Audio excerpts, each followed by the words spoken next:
Hello, എല്ലാ മാന്യ പ്രേക്ഷകർക്കും ശിവോഹം ചിന്നയിലേക്ക് സ്വാഗതം. പ്രിയപ്പെട്ട പ്രേക്ഷകർ, തമ്മിനേലിൽ കണ്ട ജീവിത പ്രതിസന്ധികൾ അതിജീവിക്കുന്നതിന് വേണ്ടിയിട്ടുള്ള കൃഷ്ണമന്ത്രത്തെ കുറിച്ചിട്ടുള്ള വീഡിയോ ആണ്. അതീവ ശ്രേഷ്ഠമായ വിജയം സുനിശ്ചിതമായി തരുന്ന മന്ത്രമാണ് കേട്ടോ. മാത്രമല്ല, ജീവിതത്തിലെ അപ്രതീക്ഷിത തടസ്സങ്ങൾ അതിജീവിക്കാൻ ശക്തിയേറിയ മന്ത്രമാണ്. ഈ മന്ത്രം പകർന്നു തന്നത് നമ്മളെ എല്ലാം വിട്ടുപിരിഞ്ഞ പണ്ഡിത ശ്രേഷ്ഠനായ ശ്രീ നന്ദകുമാർ സാറാണ് കേട്ടോ. അദ്ദേഹം നമ്മളെ വിട്ടുപിരിഞ്ഞെങ്കിലും അദ്ദേഹത്തിന്റെ അറിവിനൊരിക്കലും നാശം സംഭവിക്കുന്നില്ലല്ലോ. ജീവിതത്തിൽ നമ്മളൊക്കെ പലതരത്തിലുള്ള പ്രതിസന്ധികൾ അതിജീവിച്ചവരായിരിക്കും, നേരിട്ട് കൊണ്ടിരിക്കുന്നവരുമായിരിക്കും. അങ്ങനെയുള്ള അവസരത്തിലൊക്കെ ഈ മന്ത്രം ജപിക്കുകയാണെങ്കിൽ, അതായത് നിഷ്ഠയോടുകൂടി എങ്ങനെയാണോ പറയുന്നത് അതിനനുസരിച്ച് ജപിക്കുകയാണെങ്കിൽ ആ പ്രതിസന്ധികളെല്ലാം തരണം ചെയ്ത് നമുക്ക് വിജയം ലഭിക്കും എന്നതിൽ യാതൊരു സംശയവുമില്ല കേട്ടോ. ഇനി മന്ത്രം പറഞ്ഞു തരാം. പക്ഷേ ഈ മന്ത്രം ആദ്യമായിട്ട് ജപിക്കേണ്ടത് അഷ്ടമി രോഹിണി ദിവസം മുതലാണ് കേട്ടോ. നെയ്വിളക്ക് കൊളുത്തി വെച്ച് അതിനു മുൻപിൽ, അതായത് ഭഗവാന്റെ മുൻപിൽ നെയ്വിളക്ക് കൊളുത്തി വെച്ച് അതിനു മുൻപിൽ ഇരുന്നിട്ടാണ് കേട്ടോ ജപിക്കേണ്ടത്. 2 നേരവും ജപിക്കണം. 36 തവണ ജപിക്കുകയും വേണം കേട്ടോ. ഇനി മന്ത്രം പറഞ്ഞു തരാം.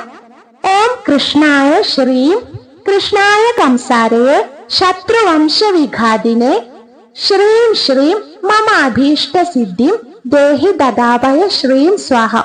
ഒന്നുകൂടി പറഞ്ഞു തരാം. ഓം കൃഷ്ണായ ശ്രീം കൃഷ്ണായ കംസാരയെ ശത്രുവംശ വിഘാതിനെ ശ്രീം ശ്രീം മമ അഭീഷ്ട സിദ്ധിം ദേഹി ദദാഭയ ശ്രീം സ്വാഹ. ഇതാണ് മന്ത്രം.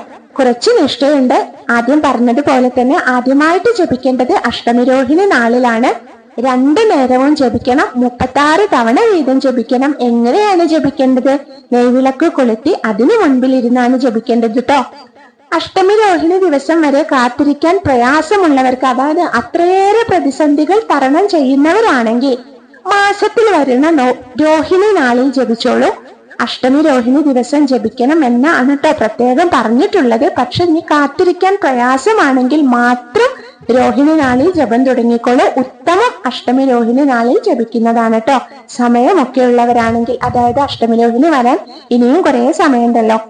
അപ്പൊ ഇന്നത്തെ വീഡിയോയുടെ പൂർണ്ണമാവാണ്. എല്ലാവരുടെയും പ്രതിസന്ധികളും പ്രയാസങ്ങളും ഒക്കെ മാറിക്കിട്ടട്ടെ എന്ന് പ്രാർത്ഥിക്കുന്നു. വീഡിയോ ഇഷ്ടപ്പെട്ടാൽ ചാനൽ ഒന്ന് സബ്സ്ക്രൈബ് ചെയ്യണം, ലൈക്ക് ചെയ്യണം, ഷെയർ ചെയ്യണം.